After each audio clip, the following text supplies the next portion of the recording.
Hello there, and thanks for watching us today. I'm health coach Rick, and I'm with fellow health coaches Kate, Nancy, and Jennifer. Hi, guys.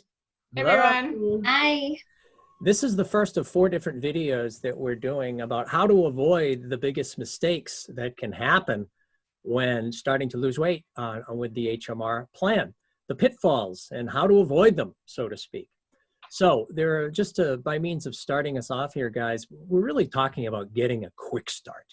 A quick start, which is basically doing the diet by the book, the whole program by the book in that first week so that you can generate some real momentum, experience some weight loss, and then you're able to then add to that successful first week. And how important is it to get a quick start, guys? Kate, what would you say about that? It's the most important thing. Come out strong, do 100% of the diet day one, not leave anything up to chance, makes such a difference in the long-term success. Yeah, absolutely. So as you're starting the diet, you may or may not be aware we have a term for staying completely on the diet. We call it being in the box.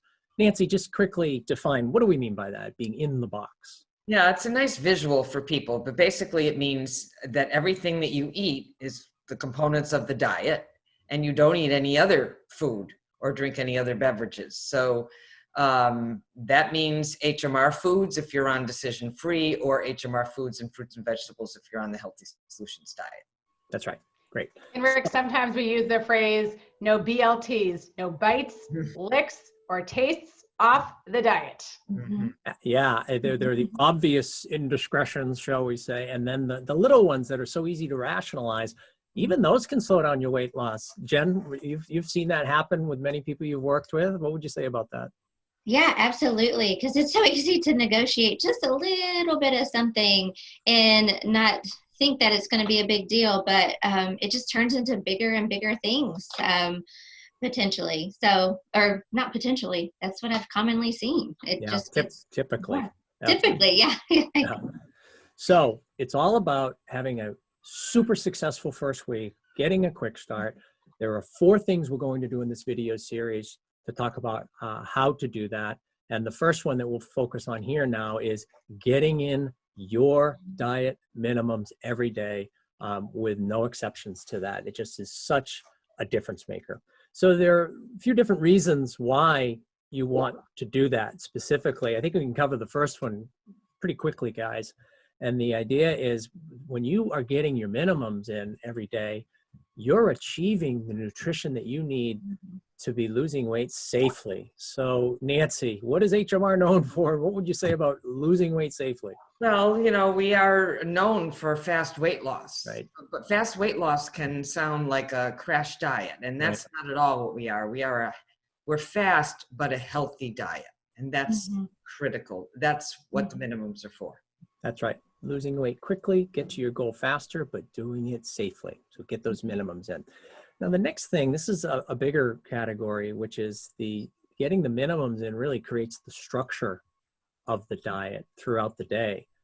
So again, whether it's all HMR foods, if you're on the free plan, or HMR foods with fruits and vegetables if you're on the healthy solutions plan. So this is kind of a counterintuitive idea. Isn't it, guys, the idea of I need to eat all of these foods, and if I have the opportunity to skip one, don't skip one. So Kate, you're sort of nodding. Say a little bit more about that whole notion of eating more to lose more. Yeah, I mean, I just think we have a history of telling ourselves that we should cut down and push ourselves away from the table and eat less. And I've done the healthy solutions diet with, what if I had a time that I didn't feel like I needed that third shake? Should I not? And certainly in my history in doing the program, I'm maintaining a 30-pound weight loss and working with clients, hundreds of clients, that when you're in that negotiation, should I have it or should I not? And you go with the not, who knows what can happen? Typically, it's going to be something well off of the diet versus you say yes to something on the diet, you've maintained the structure. Typically, you've had far fewer calories, and certainly it makes all the difference in the world. Maybe you could get by one day, but we're talking about sustaining these behaviors over time. It's just not likely. Yeah.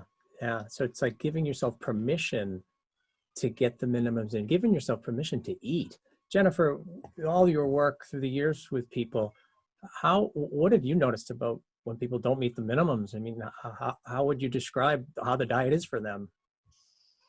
Yeah, it's very inconsistent, and very, can be hit or miss, slow and steady. And typically what I do see is that when folks are missing the minimums, it's because they may be more than likely just having something else. And so not having a shake or an entree or a fruit or a vegetable. And so those something else's, like Kate was mentioning, those bites, licks, or tastes, they turn into more than just the bites eventually. So it's easy to want to push the bar. It's only human nature to want to push it to see how far we can go with it. And so they typically get frustrated and drop due to low, not losing weight very quickly. And so they don't get to their goal weight. And that's the bummer of it all, is because that's where we want to get either health benefits or the goal weight. Yeah. So, yeah. One of the other values of the structure for people that want to take it is it just makes it clear. Here's what I have to do every single day. And check, I did that. It's very reinforcing when you do that. So just again, the clarity of what to do, and it's all to do. You know, it's not, I can't eat this, I can't eat that, I can't eat that. It's all about, here, I need to do this every day. And if I do this every day, I will be successful. Yeah. Nancy, how many times have we heard people in the program say that you sort of embracing this idea of getting the minimums every day gives them a sense of freedom around their food choices? I mean, what a difference that is compared to, Kate, as you said, you know, people typically try to approach a diet by the less I can eat, the better, because I'll lose weight more quickly. And that right there is the pitfall, because the assumption is I'm not going to, let's say, have the third HMR shake, and I'm not going to eat anything else. And that's just so often not the case. It just puts you at risk for actually eating off the plan. So, okay, great. So we've talked about the nutrition to lose weight safely, the importance of the structure of the plan. There's one last point I would ask you guys to maybe comment on. It's the whole idea of when you can sort of get on a roll meeting the minimums. So you're getting in your minimums every day. That can sort of take on an energy and sort of a positive momentum of its own. You sort of started a streak of meeting the minimums. Anyone want to comment about how that actually can add to even more momentum on top of the weight loss of how people think things are going with the diet? You feel good that you have done what you set out to achieve, and you're on a roll, and you want to protect that, and you see the results, and so it leads to more. And then you also have your routines that have helped you do that. A couple examples that came up in a group today: double shake every morning as part of the 3 a day, right. Loving that. A cereal in the evening, whatever it may be. So you have your routines to get in the minimums, and that's also reinforcing, but just a feeling of accomplishment. This is what I set out to do, and I want to protect that. I've done that many days in a row now. Yeah. Yeah. I think that streak is so valuable. And again, as you said, you start having confidence. You are feeling really good. You're feeling good physically as well as kind of mentally. And then when you have a more challenging situation that you go into, it's like, I'm not going to break that streak. So instead of going into it with, well, you know, I'm not sure about the diet today, it's like, I'm going to figure out how to stay on the diet during this situation. So I have another day that I've stayed in, you know, met the minimums and stayed on the diet. So it's hugely important. Yep. Yeah, and it has you wanting to push in other areas as well. So pushing yourself in physical activity, and it's so reinforcing to see that consistent weight loss, and it just has you wanting to do more. You don't want to break that. So yeah, it's really just, you're on fire. Yeah, I don't think you can undervalue this last point that we're making about how reinforcing it is and how motivating it is when you are doing it right and really pulling off many weeks of doing it right like that. Yeah, the minimums help you to stay full and give you a better shot at sticking to the plan, staying away from the temptations. But this whole positive psychology that can be brought about by being committed to getting the minimums in no matter what, I almost don't think you can say enough about it, because it's a game changer for people. Especially when, you know, a lot of us have had a history of losing weight, gaining it back, losing weight, gaining it back, and just all kind of the negative feelings that go a lot with right weight and weight loss and health. So this is just a whole different experience. Yeah, yeah. So let's talk a bit about some of the challenges that we often hear from people, you know, often when they're starting the plan. I'm going to just throw a scenario out to you guys, and let's just talk as health coaches about why it's important to get the minimums in spite of that. We often hear the idea of, well, you know, it wasn't a perfect day, you know, and that happens. Sometimes, while the goal is to be in the box, sometimes people can eat out of the box. The goal is to not do that, but it can happen. And the most common question would then be, Kate, finish my sentence. What would people ask? I ate out of the box. So I probably shouldn't eat another HMR food or fruit or vegetable or something on the diet now. It's got my day's a wash. Yeah, what's the point of having that last shake if I ate out of the box? I should get more calories in now. Why should I add the calories I've already eaten? Absolutely, absolutely. So I think there's a couple of really important points to make there. I'll make the first one, and then maybe you guys can talk a little bit more about the second. But the idea that when you eat out of the box that it's over is a mistake in and of itself. Oftentimes, most of the time, when you go off of a diet, that only leads to going off of the diet more.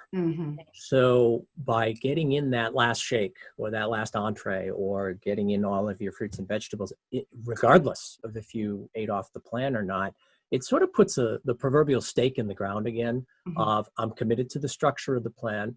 And it really sort of launches you back into sticking to the diet. So I don't know if you guys have anything more to say about that or the idea of just, you know, the psychological, the positive feeling that you get by sort of getting back on track with that. Yeah, it's like getting back to your commitment of, you know, doing it anyway, despite having something that was off the diet.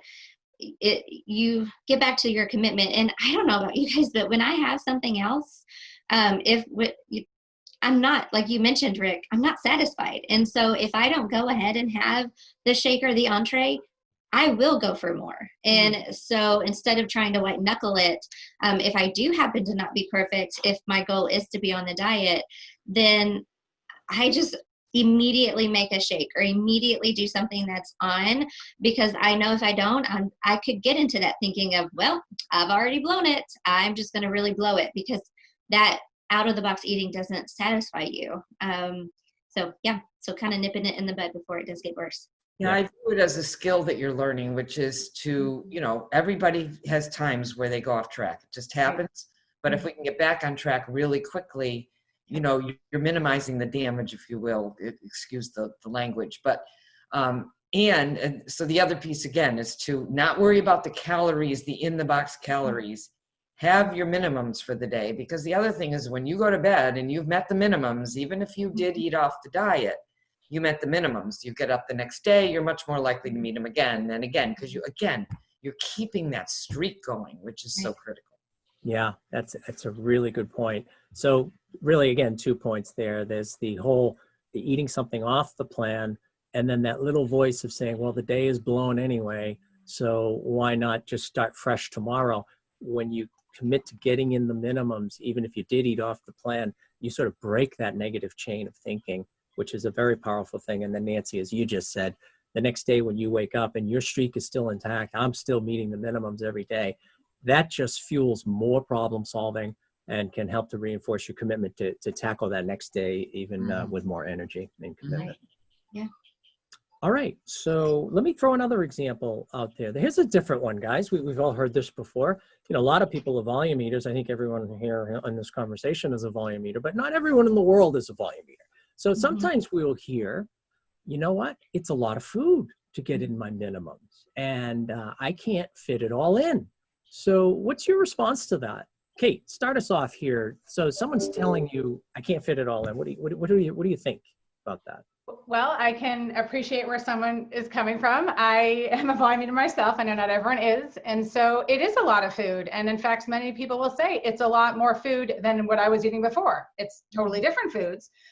So that might be the case. And we might need to come up with some ways to be able to get it in. But still, if people are going to be short on the numbers over time, I see them eating other foods, which is really what we're trying to avoid. Yep. Mhm. Yep. Absolutely. Jen or Nancy. My message, Rick, is that there is a way to problem solve it. And, you know, we can work with that, you know, with low volume prep and doubling up at times and spacing it out and just eating fairly frequently. So it is problem solved. And you will start getting used to the amount because you can eat more healthy foods. So you really never have to deal with hunger, which is great. So it is a problem that we can solve. Yeah, absolutely. Yeah. Absolutely. And when I think of that, I think, of course, because how many times have we heard when clients do join that they skip breakfast and then they get busy at work and then they don't have anything at work because they're super busy and then they're famished at the end of the day. But if they stay in that kind of habit, then it's impossible, I would think, to get in your prescription at the end of the day. And so it is really kind of coming at it from a different approach of, you know, having your breakfast and eating more frequently, and that can have it be easier. But a lot of times folks are honestly not used to eating that much food because it's what they're eating is different. And yeah. Jen, you bring up a great point. It's sort of a little reality-based thinking. How many times have we all heard through the years someone say, well, you know, I really went off the rails and I hadn't eaten, you know, in the previous hours leading up to it, or the day got away with me. So in some ways you could look at this as, for all the reasons we've already said, get the minimums in, but you're also learning a skill of building in consistent, frequent, healthy eating in a world that will have you have long periods of time when you don't eat, putting you at risk to eat more tempting, higher calorie foods. And there's just so many of those tempting calorie foods waiting to be eaten out there. So that's sort of a very advanced point. I'm glad you brought that up, which is we're talking about skills and we're talking about literally learning how to build a full day of healthy eating in. So there's another reason, even if you're not a volume eater, why you would want to develop those skills for getting the healthy foods in early and often throughout the day. Yeah. So I think many of us, it's that, of course, it's going to be uncomfortable because it's not what they've been doing. So yeah, I think for all of us, we're like, we know that of course you're going to say that. Yep. Great. Okay, guys. Well, listen, this is our first video. It's been a blast. I'll just recap it. If anyone has anything else to say before we finish it up, feel free to. We're talking about how to get a quick start with HMR on your weight loss. It's the most important thing that you can do, and doors that you may not even be aware of start to open if you have that really strong first week by doing the plan by the book. So in here, specifically, in terms of that quick start, we're talking about getting the minimums in for all the reasons to lose weight safely, to ensure that you're getting the nutrition you need while you're losing the weight, for all of the structure reasons, the fact that you can be full and satisfied, you can eat frequently throughout the day, and that will only support this to be an easier effort for you in terms of reaching whatever goal you've set for yourself. And then finally, we've talked about this whole idea of there is some psychology behind all of this. And when, again, you give yourself permission to eat those minimums and you don't get into that decision anxiety and you start to develop a streak of doing that, it just has you feeling like this whole thing is going great and you don't want to do anything to mess with it. So any final message to people watching here, guys, around getting the minimums in and why they want to do that going forward, especially as they're starting the program? I like Nancy's point that we can help you. If anyone is struggling to get in the minimums, reach out to us. We can come up with strategies to help you get it in. We're here for you. Absolutely. That's a great sentiment to end on, Kate. Thank you for that. Okay, guys, good luck out there. Have a good, strong start to the plan. And please make a point to watch the rest of our videos to help you get that quick start. Thank you. Bye, everybody. Everyone. Bye.